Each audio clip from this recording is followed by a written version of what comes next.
Estamos aqui gravando mais um episódio do Gi Patreon em Ação. E estamos sempre recebendo empresárias incríveis, contando a sua história, a sua trajetória. Passamos já agora de 50 entrevistas com cada mulher que veio trazer um ensinamento não só para vocês que vê os episódios, mas também para mim. E hoje eu não tenho nada menos do que uma empresária incrível que construiu uma trajetória no Brasil e que agora está construindo uma trajetória aqui nos Estados Unidos. O nome dela é Dariane Odi. 38 anos, ela é gaúcha, esposa, mãe de duas filhas. Ela se formou em ciências biológicas, mas retornou às suas raízes em 2014, que é na confeitaria por influência da sua mãe. É isso, né? Tô falando certo. Tá. Confessando da sua mãe. Sim. Ela criou lá no Brasil o Dari Brownies. Gente, eu não sabia que era ela quando eu a conheci aqui. Esse brownie realmente é maravilhoso.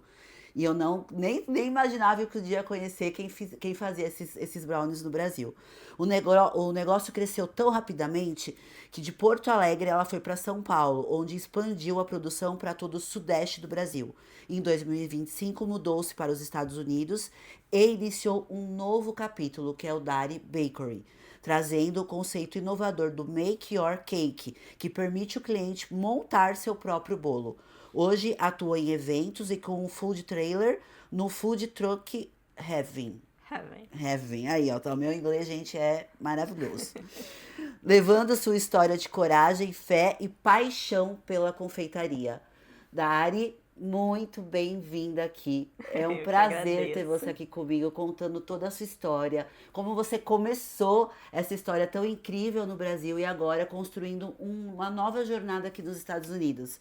Você se formou em ciências biológicas. Nada a ver. Por que que você escolheu isso? Não, foi muito engraçado porque eu sempre ajudei minha mãe. Minha mãe, desde que eu me conheço por gente, ela sempre foi confeiteira. Ela que fazia os bolos de todo o aniversário da família. Minha família é família italiana, é uma família grande. Então, muitos primos, muitas tias, e ela sempre fazia os salgadinhos e o bolo de todo mundo.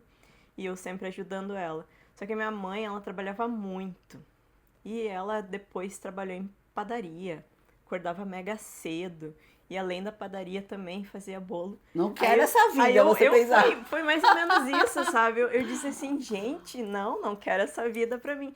E a gente adolescente, a gente não pensa muito, tipo assim, o que a gente faz bem pra trabalhar e não passa pela cabeça da gente ser um empreendedor. Então, o que meu pai sempre falava, o que a gente deixa de bom pros filhos é estudo. Então, ele sempre incentivou eu a fazer faculdade. E aí eu ganhei bolsa para a faculdade de ciências biológicas, que foi o que eu escolhi. E aí me formei, na Mas você verdade, chegou a atuar na área de biologia? sim, eu fazia muitos estágios na época da faculdade, trabalhava em herpetologia, que cuidava de répteis e anfíbios. Nossa, A gente nossa! fazia datação, marcação dos jacaré, que tinha na época lá na região o jacaré do Papo Amarelo, que era um jacaré da Amazônia, que a gente estava estudando como é que ele foi parar no Rio Grande do Sul. Caraca! E aí eu também trabalhava no laboratório de botânica, gostava muito de botânica na época. E eu terminei minha faculdade quando eu conheci o Sandro e eu fui morar em Porto Alegre. E aí eu transferi minha faculdade para Porto Alegre. E foi lá que eu me formei. E aí, mas como que foi, então, de biologia pra confeitaria? Como que foi? Ah, é. Tudo bem que tem a história da sua família, mas se você já estava atuando, você chegou a se gostar, você falou que gostava da biologia. Gostava, Mas só por que a que mudança? porque eu trabalhava mais com biologia quando eu estava na minha cidade natal. Quando eu estava em Porto Alegre, uma cidade grande, uma selva de pedra praticamente, tu pensa assim, vou trabalhar em biologia no quê? Que bicho que tem aqui nessa Isso é selva de verdade, pedra? isso é E verdade, né? aí eu acabava. A única coisa que me passava pela minha cabeça era farmácia. Então, trabalhar com análises em farmácia. Só que isso que eu mexi, eu fiquei um tempo sem trabalhar e aí a gente passou por aquela época de crise. E a gente passou por várias crises no Brasil. E No Bra- sempre no- Quando que não passa por Passa crise do por Brasil? crise, Quando? E aí, numa dessas crises, se eu não me engano, foi a de 2014, e aí eu disse, eu vou fazer uma coisa que eu sei. E eu já fazia bolos de aniversário, porque sempre o aniversário das minhas filhas era eu que fazia os bolos, e todo o pessoal falava, Dari, teu bolo é muito bom. Quando Já tiver o tava, já tava aniversário, no já sangue, tava né? ali, sabe, rodando o bolo. E aí comecei a fazer bolo e o meu sogro sempre foi um bom vendedor. E ele disse, não te preocupa que eu faz que eu vendo. E realmente, ele saía com vários bolos e ele voltava sem nenhum. Mas você começou com um bolo, então. Bolo, eu fazia torta de limão, torta de maracujá, fazia mais essas tortas de bolacha, Tipo essas sobremesas, né? sobremesas de restaurante. E aí ele vendia para os restaurantes do centro de Porto Alegre. E a história é muito engraçada, porque todo mundo que vem num podcast, eu já vi vários podcasts que sempre tem a pessoa muito fervorosa que ela chega e fala assim, ó, Jesus falou comigo.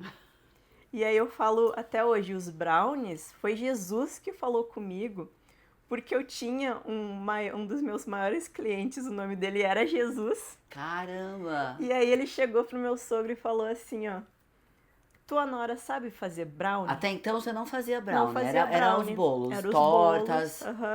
E ele disse, tua nora sabe fazer brownie? Porque os meninos que me vendiam brownie aqui, e era um restaurante no meio da URGS, lá de Porto Alegre. Porque os meninos que me atendiam, eles estão vendendo tanto que eles não estão mais dando vazão, eles não chega aqui o brownie deles. Caramba! Aí ele falou assim, olha, se ela não sabe, ela aprende a fazer. Seu sogro Foi já que te ele vendeu. já me vendeu. Eu disse, ele é um ótimo vendedor. E aí foi, aí eu criei a minha receita de brownie, porque tem uma receita, tem outra, eu digo, não, vou criar um meio termo, aí vou criar a minha. Aí criei a minha receita de brownie, e aí investi muito em embalagem, porque lá em Porto Alegre tinha muita concorrência Do brownie. do brownie, muita concorrência. E aí eu disse, eu tenho que ganhar por embalagem, a pessoa tem que comer primeiro no visual e depois Comprar com os olhos, né? E depois manter no sabor.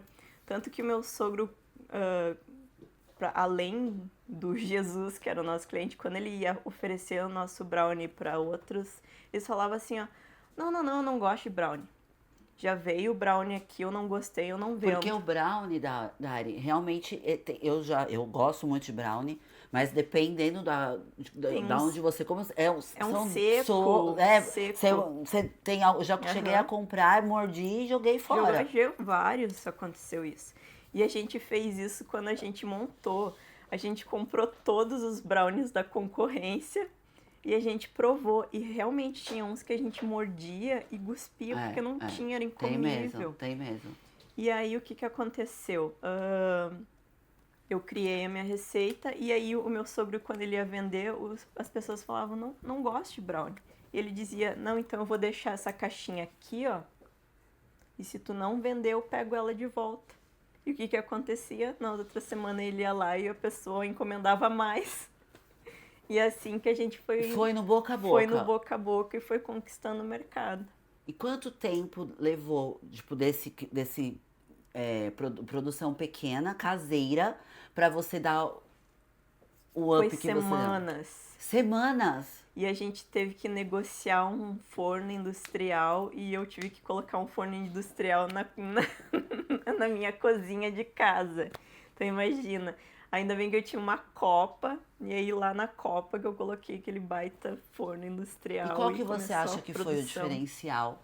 Você acabou de falar que comprou o brownie de todos os concorrentes.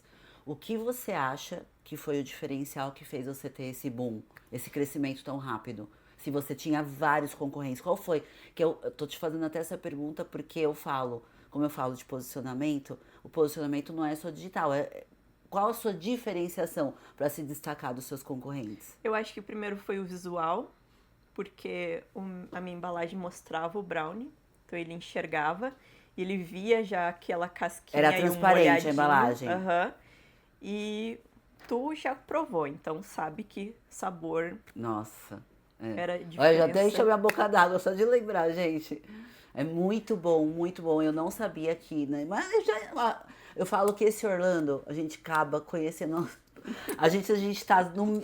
Eu tenho a Raquel Guidali que eu te falei, a gente é parceira. Eu palestro nos eventos dela, lá no meu.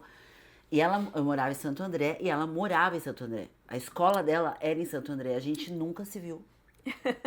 Veio se encontrar aqui. Acredito. Você também, eu comia o seu brownie por várias vezes. Quando que eu imaginava que eu ia conversar com a pessoa que criou. E um takezinho, eu fui num evento agora há pouco e quando eu tava falando no evento, e tinha muita nordestina no evento, e aí do nada uma parou assim, ó. Ela falou tu. Ou ela é gaúcha ou ela é paranaense. Aí ela chegou pra mim e disse: Tu é gaúcha, né? Da onde? Eu disse: De São Borja. Ela disse: Eu não acredito, eu sou de Santiago, era cidades vizinhas. Caramba! Olha, E aqui, né? Se encontrar aqui. aí começou, comprou o forno em casa e pra você ir pra um lugar, ou você ficou na sua casa até você vir pra São Até Paulo? eu vim pra São Paulo. Até vir pra São Paulo, você ficou produzindo na sua Fiquei uma casa. loucura. A casa virava só brownie E embrulhava na mão até esse na momento. mão. A empacotadora que você falou foi aqui em São Paulo. Foi em São Paulo. Lá em Porto Alegre você ficou por quanto tempo? Ficou uns 4 anos lá 4 anos você produzindo na sua na casa. minha casa. E aí você começou a entregar pra É universidade. porque na minha casa eu tava praticamente abastecendo só Porto Alegre e Tá, região. tá. E aí quando eu fui pra São Paulo, aí que expandiu e aí realmente. Mas eu já fui pra São Paulo pensando já em ficar num lugar que eu pudesse crescer. Sim. E foi, como eu tinha comentado, foi na época da pandemia. Então a mudança foi bem na época da pandemia, não estava vendendo nada, eu aproveitar esse take para investir. E por que São Paulo? Porque Porto Alegre, conforme você falou, é uma cidade grande, né? É uma cidade grande. Você poderia ter escolhido montar a fábrica lá. Por que São Paulo? Por que essa escolha? Porque o Sandro foi transferido para São Paulo. Ah, tá. E aí ele já estava nessa vai e volta, mas ele já tinha sido transferido para lá. Aí aos poucos a gente foi de mudança para São Paulo. Quando você veio pra cá, aí você já tinha clientes aqui ou começou a procurar os clientes quando você chegou aqui? Eu procurei quando cheguei, praticamente. Eu não conhecia quase ninguém aqui. Caraca, e como que foi isso, Dari? Como que foi essa busca? Quanto tempo demorou para eles conhecerem o seu produto, para você entrar nos restaurantes, nos lugares Tu aqui? diz em São Em Paulo? São Paulo, em É, São que a Paulo, gente vindo pra não tá cá. em São Paulo. Não, em São Paulo, em São Não, Paulo. São Paulo foi um mundo, eu acho que foi de nadar de braçada, porque São Paulo ninguém conhecia brownie. Não sabiam que era brownie. Sério? Aham, e aí eu tinha muito concorrente em Porto Alegre e eu tive que romper a barreira dos concorrentes. E aí São Paulo não, São Paulo não tinha concorrente. Eu acho que o único concorrente que eu tinha, que é bem conhecido, era o Brownie do Luiz. Só que o Brownie do Luiz, ele era do lembro. Rio e ele estava começando a chegar em São Paulo. Então você realmente foi onde Foi, deu. e aí foi muito engraçado, porque a gente foi assim com steps. Step 1, 2, 3, 4, O 5. que é step? É de crescimento. Ah, Que eu disse, eu vou começar aqui e daqui uns meses eu tô nesse andar, depois eu vou pra esse. E foi questão de meses, eu já tava no 5. A gente teve que crescer a fábrica, tipo, muito pra abastecer. muito rápido foi. Muito rápido.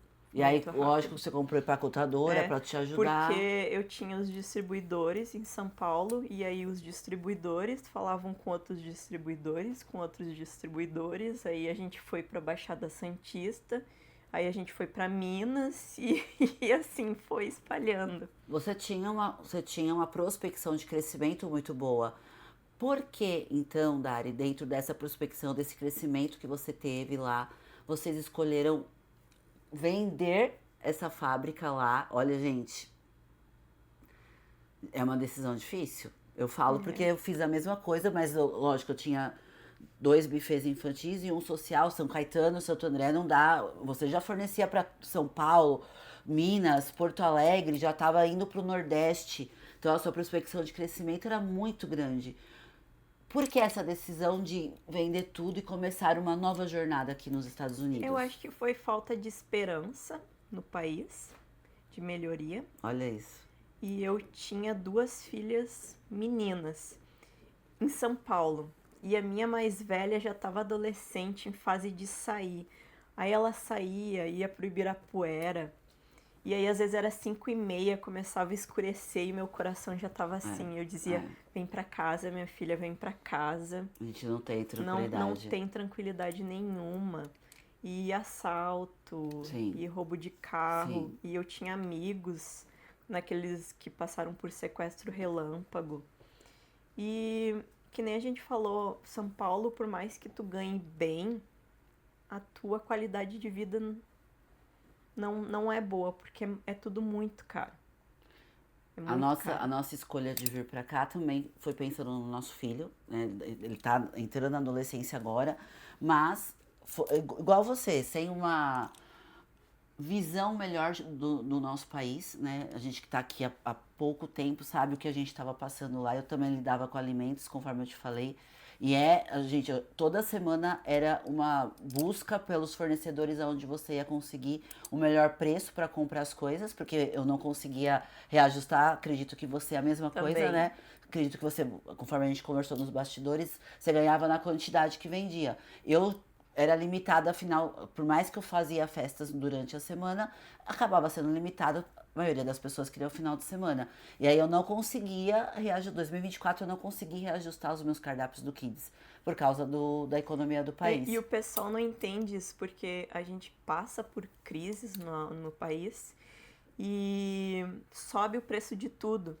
Só que aí tu vai subir o teu produto, o pessoal fala, nossa, mas tu subiu o preço. Gente, eu compro chocolate. O chocolate tinha horas que ele quase dobrava de preço. E o principal ingrediente dos brownies era chocolate. Então eu tinha que reajustar preço.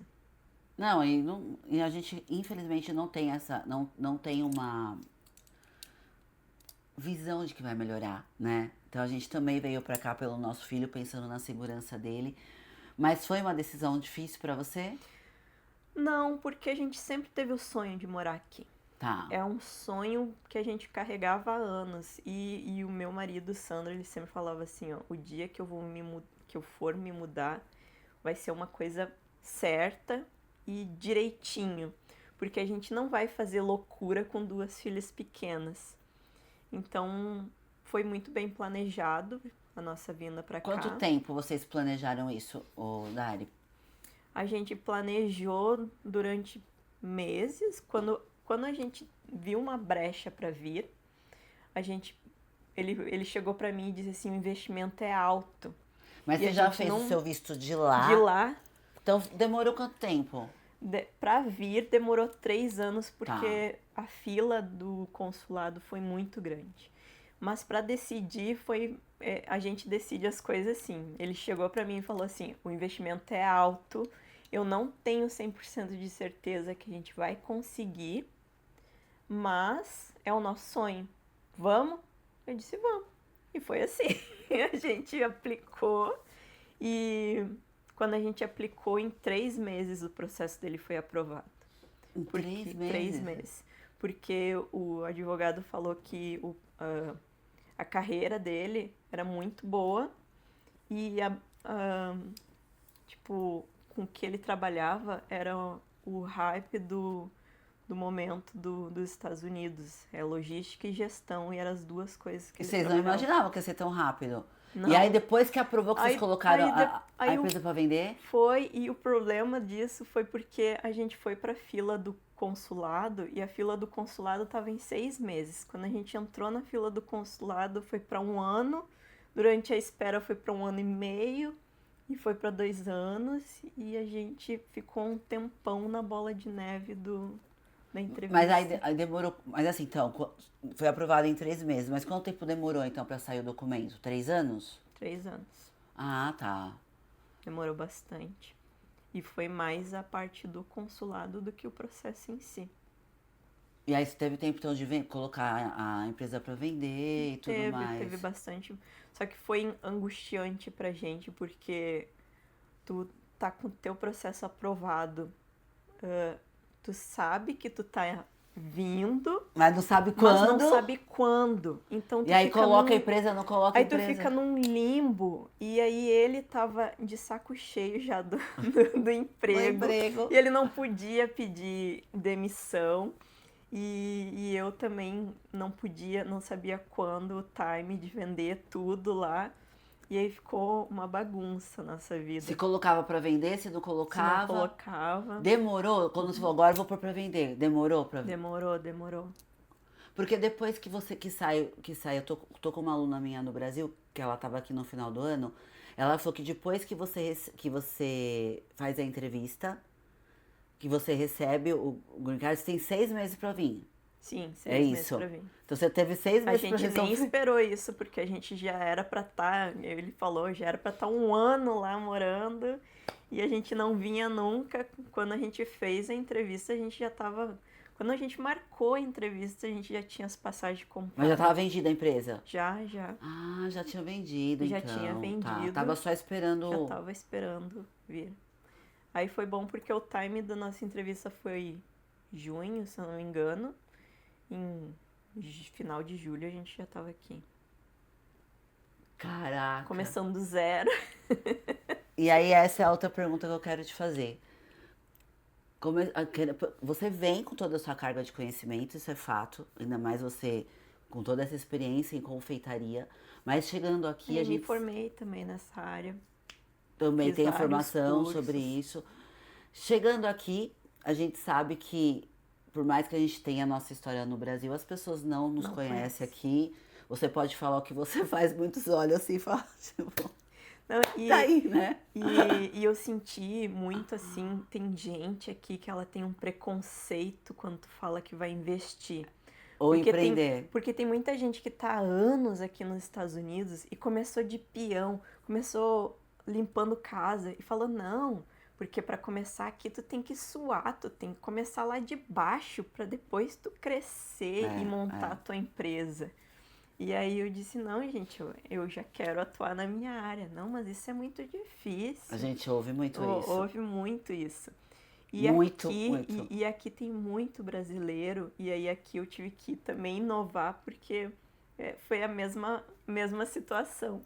Então, aqui o que mais tem? Tem muita confeiteira, tem muita gente fazendo bolo, tem de tudo. Tem mesmo, Tem Dari? Você fez mesmo. essa pesquisa? Tem mesmo, tem muita gente na área de confeitaria aqui, e então eu tinha que fazer algo inovador para me destacar na área de confeitaria. O que você vai aqui no Walmart, no Publix, o que tem desses bolos, esses Horríveis. horríveis. Horríveis, gente. Mas horrível. que o americano se acostuma com isso. Ele não conhece, ele não tem o paladar nosso do Brasil, as coisas que você. Tipo o seu brownie. Apesar que aqui tem muito brownie, né? Tem. Mas os nossos bolos não dá nem pra acompanhar. Você compra um bolo ali no Publix de aniversário. O nosso bolo molhadinho do Brasil, fofinho, não chega nem perto aqui. Aqui os bolos deles são maçudos. Ou seco. Ou seco. Do Publix de aniversário é totalmente seco. Seco.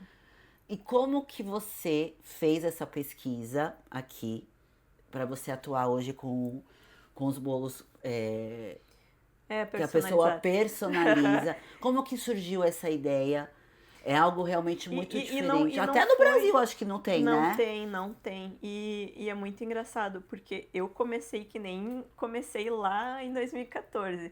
Eu disse, eu vou começar a fazer bolinho aqui, um bolinho tradicional. Porque muita gente falava assim, Dari, eu sinto falta daquele bolinho do café, sabe? Porque aqui tu encontra bolo de tudo, mas aquele bolinho de fubá para um cafezinho. Aquela marca lá no Brasil, a Casa de Bolo, tinha lá no... Tinha. Nossa, que você ia comprar o bolo quentinho. Nossa, quentinho, era uma delícia, era a minha perdição lá também. E aí eu disse, não, vou começar a fazer pro café.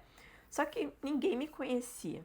E para te ter uma recorrência no bolo, para ter um lucro, ia demorar muito tempo. Eu disse, não, tem que ser uma ideia mais inovadora, porque... E tu vai no Seabra e tem um bolo de café. Tem. Tem, Não. Tem até uns bons ali. O de cenoura eu já comprei, é tem. gostoso. O de aipim também. Eu já comprei o de fubá lá, é muito bom. Então, é isso que eu falei. Seria entrar em algum mercado, que aí também já é difícil. Então, tinha que ser alguma coisa inovadora. Mas você não fez isso no Sul, onde você tinha vários concorrentes de brownie, você pensou numa diferenciação? Sim, foi, mas é isso que eu falei. Eu queria algo mais inovador, mais diferente mesmo. E a ideia foi do Sandro. Ele que falou. Ele disse: Olha, a gente vai no Brasil, personalize qualquer coisa.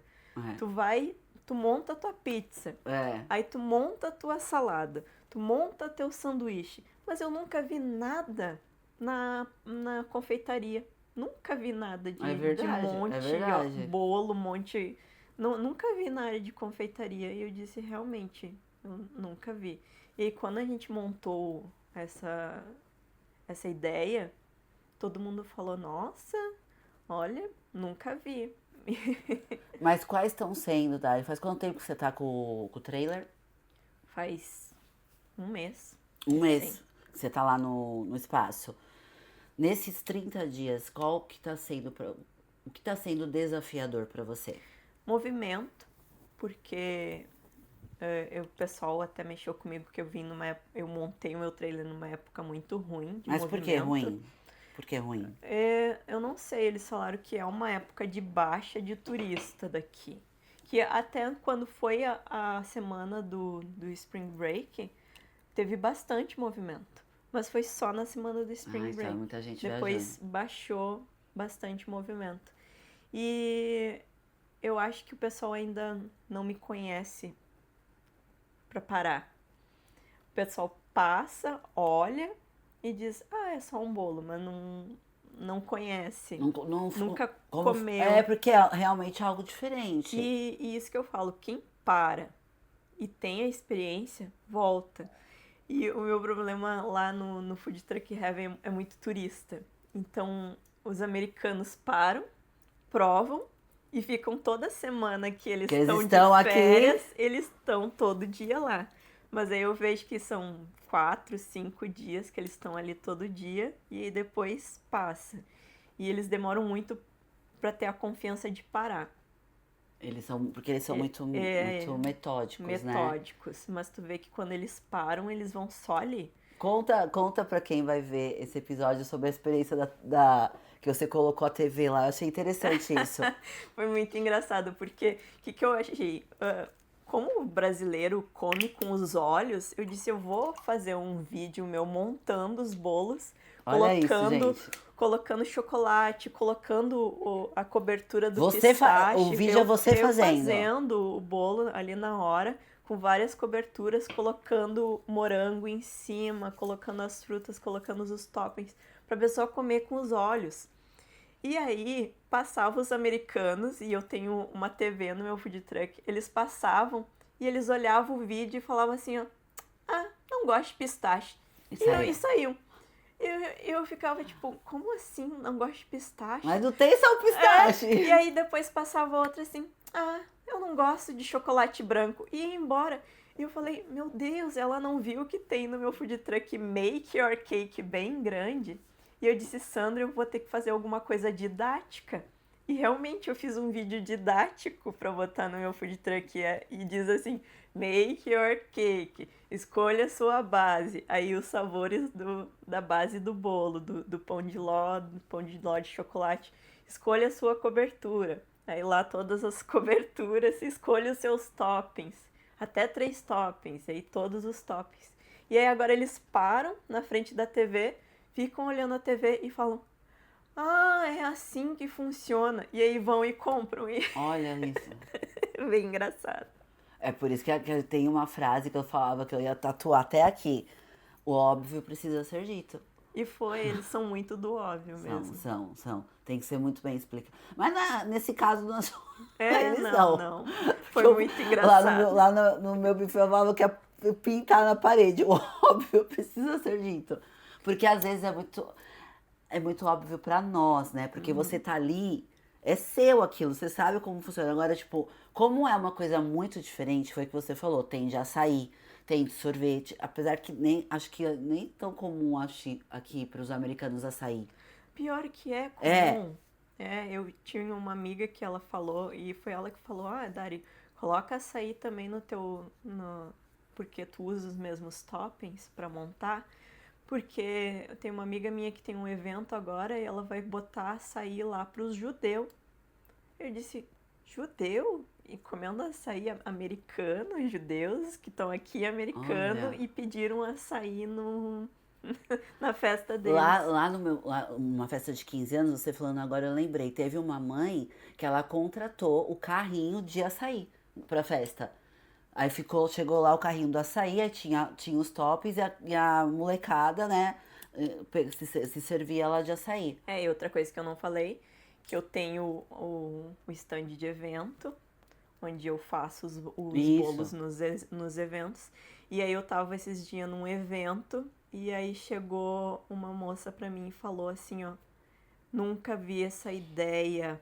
Por que que eu não vi essa ideia antes? Ela disse, eu fiz o meu aniversário para 120 pessoas. Eu comprei dois bolos enormes pro meu aniversário. No fim, choveu, foi só 80 pessoas. Eles não comeram nem o primeiro bolo. Caramba. E ela disse, eu tive que sair distribuindo o outro bolo para todo mundo. Ela disse, se eu tivesse te contratado, eles montavam o bolo no sabor que eles quisessem e Não, é verdade. não tem.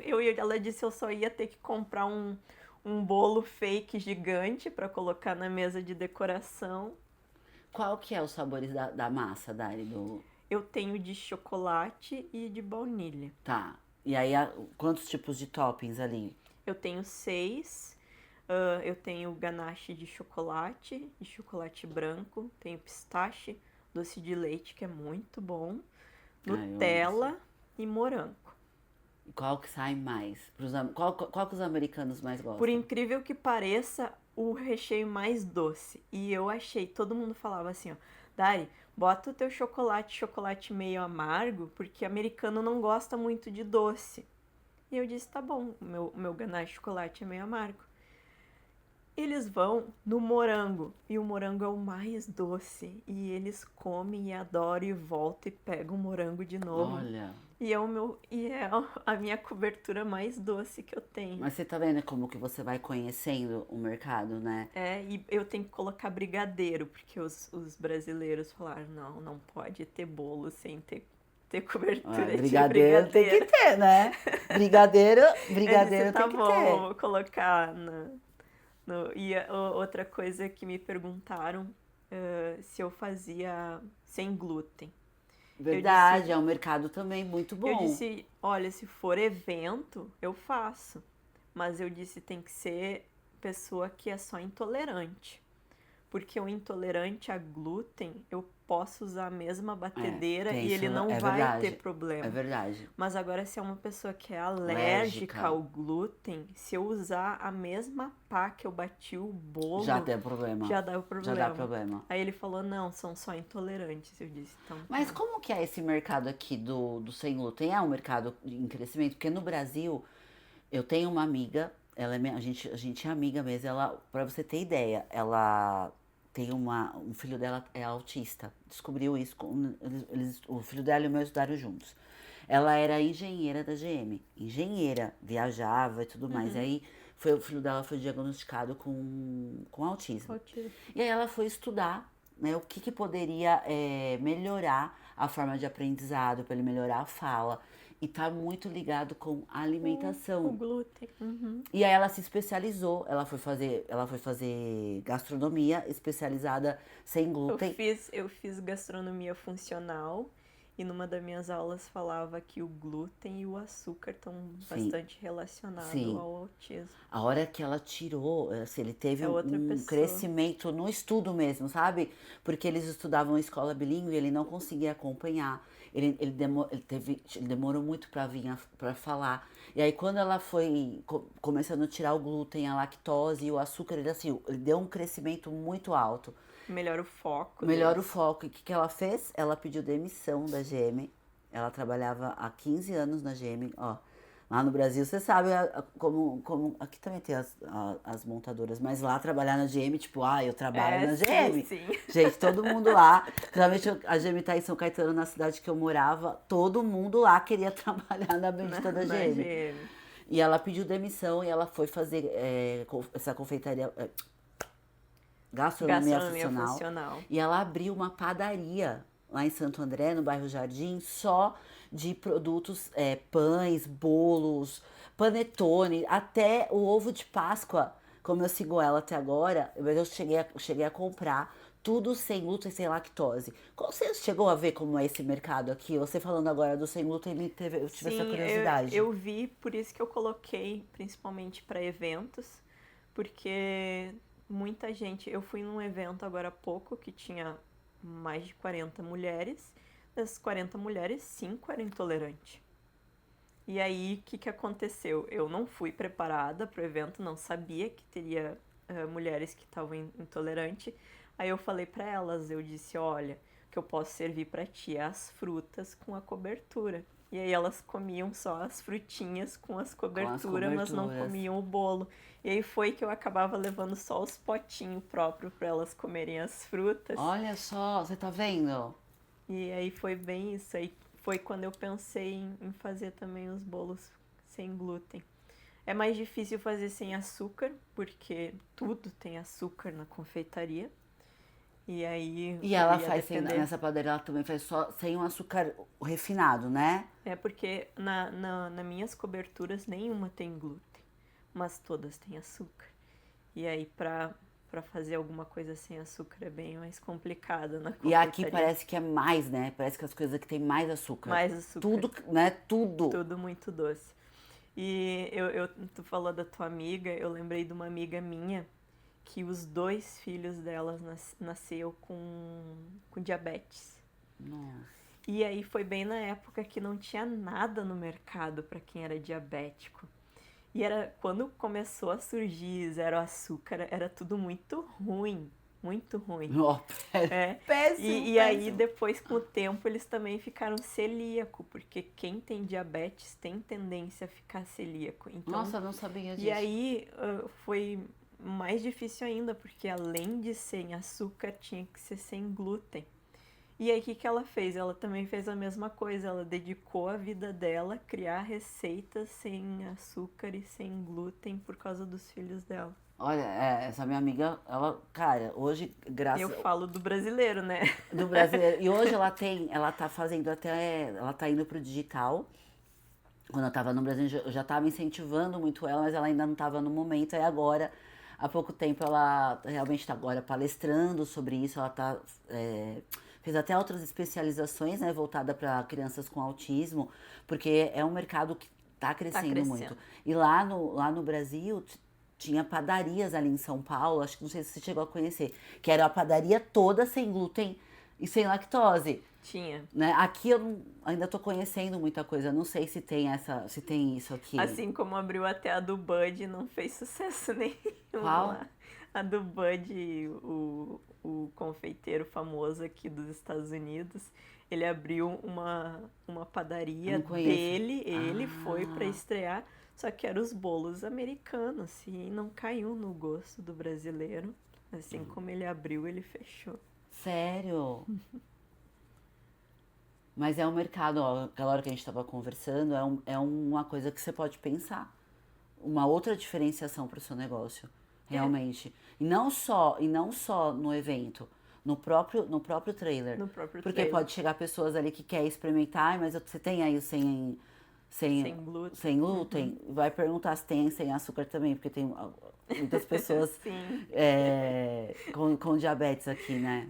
Esses dias foi muito engraçado porque eu tava no meu food truck e passou um senhorzinho bem velhinho e aí ele parou e olhou os bolos e ele ficou se lambendo. E aí ele Ai. apontou pra mulher dele e a mulher dele pegou ele pelo braço e se puxou e disse assim, ó, não, tu não pode. E começou a arrastar ele. Tadinho, gente.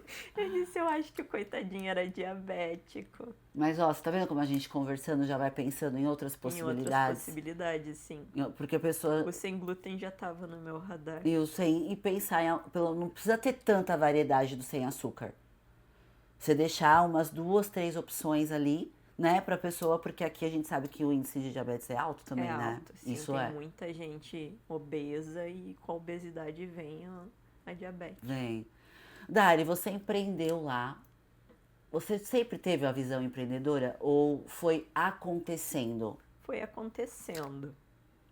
Foi acontecendo, que nem eu falei, se eu tivesse uma visão empreendedora, eu nem tinha ido pra faculdade.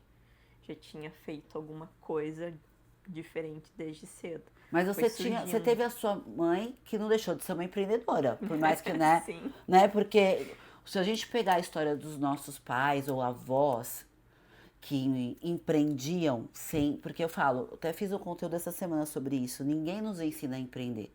Eu fui a primeira pessoa a empreender da minha família toda.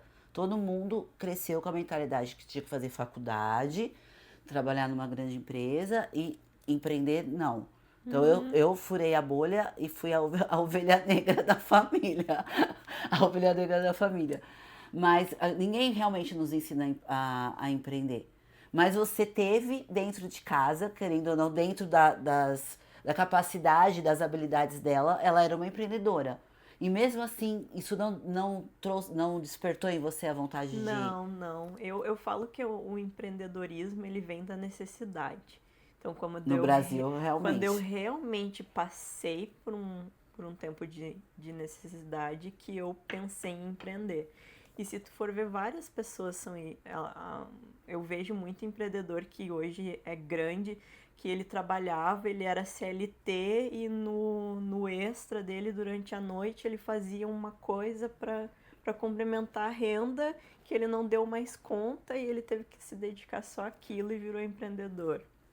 A maioria, se você vê a maioria, e vem muitos, o dono da Cacau Show, Alexandre, esqueci o nome dele, sei que o primeiro nome é Alexandre, ele contando a história dele, ele começou a vender trufa no carro. É muito legal a história dele, ele fazia trufa em casa com a mãe, numa necessidade, e hoje virou o que virou lá no Brasil, a Cacau Show, né? Enorme, com várias franquias.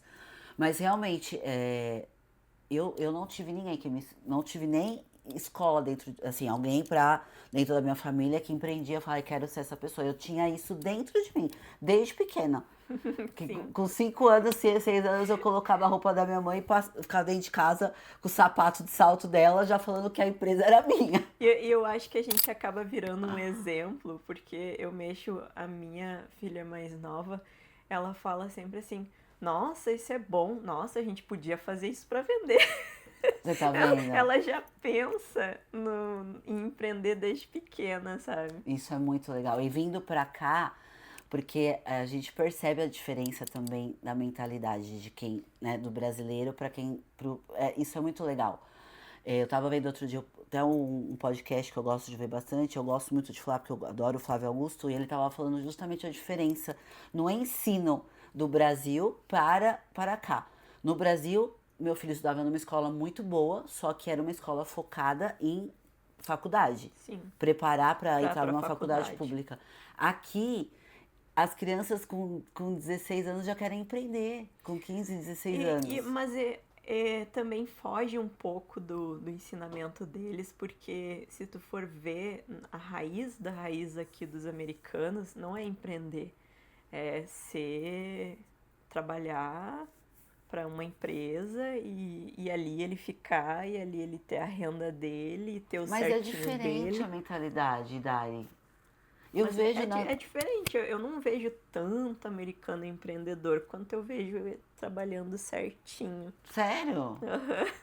Mas, Eles falam, eu vi. você tá mais ali, né, Eu vendo. eu vi um cara que era da área de negócios e ele tava falando assim, gente, tu vai ver muito americano trabalhando anos na mesma carreira, por quê? Porque ele tá desde cedo, ele trabalha desde cedo, desde os 16 anos com aquilo, ele já cresceu o credit score dele com aquilo, ele já tem uma renda boa, ele já tem casa, ele já tem carro, só que largar daquilo para empreender, ele perde aquele credit score dele. Porque ele não pode ficar sem receber, ele não pode ficar sem trabalhar. Então, para ele largar o fixo dele para empreender é muito difícil. Olha, então não muda muito. Não muda muito, não. Só que aqui eles dão muito valor pro score deles. Sim, Então, sim. para eles largarem o fixo deles e empreender, abala o credit score dele e aí ele pensa, não, então eu vou continuar aqui onde eu tô. Eu realmente pensei, porque eu vejo os adolescentes americanos, o meu filho fala isso, que eles já saem de casa mais cedo. Sim. Né? Já sai de casa mais São cedo. mais Nossa, independentes. só vai sair os filhos de casa quando vai casar. Eu tentei deixar as minhas um pouco mais independentes aqui.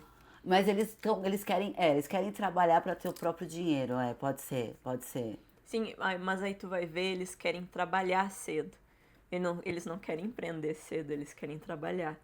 E aí eles vão e trabalham. Eles entram desde cedo para trabalhar num Publix, na Disney, e lá eles ficam É verdade. por muitos anos. É que empreender é pros fortes, né? Pros fortes. É pros fortes. É pros fortes.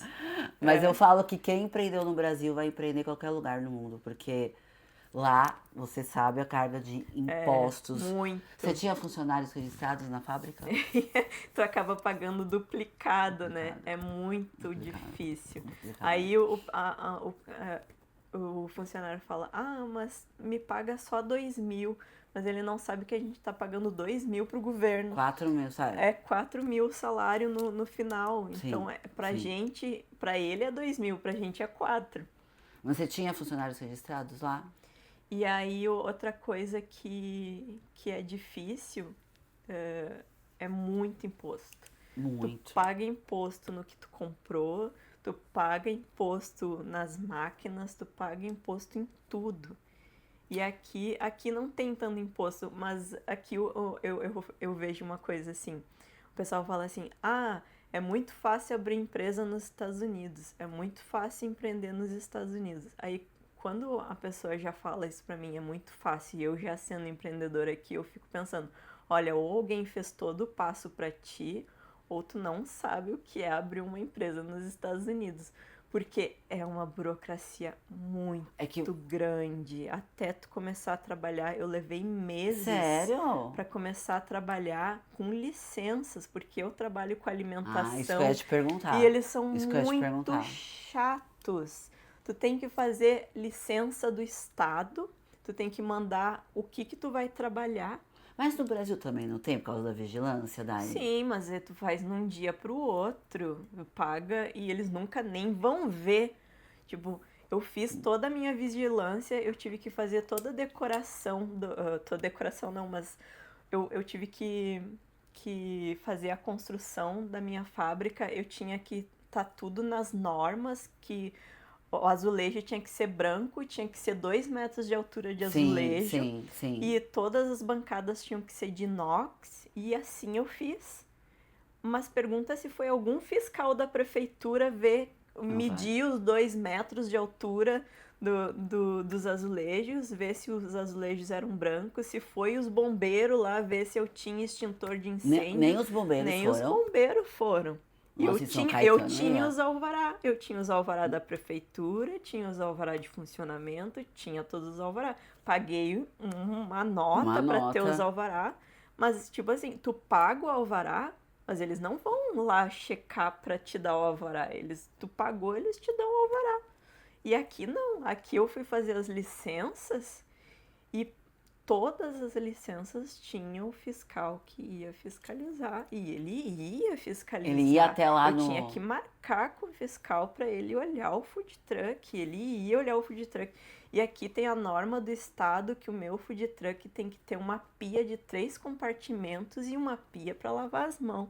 E ele foi lá ver se eu tinha a pia de 3 compartimentos. Tinha que ter termômetro para marcar a temperatura das minhas geladeiras, se estavam marcando na temperatura certa para manter as frutas.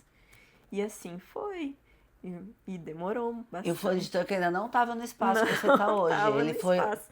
Eu tinha que ter todas as licenças antes de colocar o food truck no espaço. Então, isso que eu falo. O pessoal que fala que é fácil empreender aqui nos Estados Unidos, gente, não é fácil. Mas será que não é por causa... Principalmente com alimento. Da área de alimentação. A área de alimentação, eles são muito chatos. Mas eu acho que é que lá no e Brasil a gente sabe que tudo tem o seu jeitinho, Eu tive que fazer curso de saúde, que era um curso de segurança alimentar. Era um curso, eles chamam segurança com as mãos, handling, save, uma coisa assim. E eu tive que fazer esse curso e eu achei que o curso ia ser que nem no Brasil. Ah, tu vai fazer um curso online no Brasil? Tu vai, tu estuda, depois tu faz a prova. Não tem ninguém vigiando se tu tá realmente estudando, se tu tá realmente fazendo a prova.